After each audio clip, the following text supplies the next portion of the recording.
today I'm going to show you the swipe technique. It's one of my favorites, and you can use more than 3 or 4 colors, and it is pretty consistent with the results most of the time. So let's get started.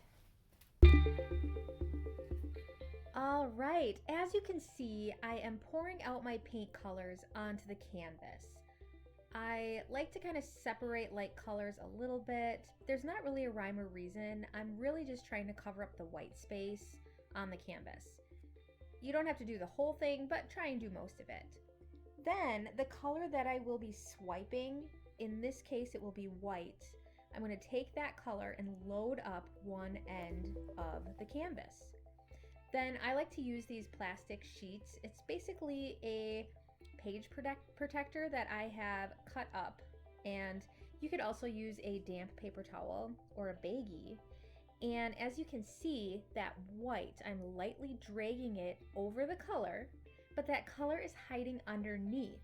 And the thing I love so much about the swipe is it creates these beautiful cells.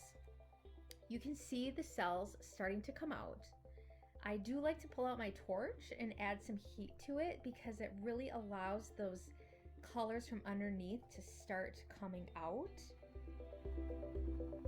Look at that. Beautiful. Now, there can be times where you might want to tilt it, but only tilt a little bit. Very, very gentle. Here you can see I've tilted it just a little bit. And I'm going to do another, add some more heat to it in case there's any more little cells hiding.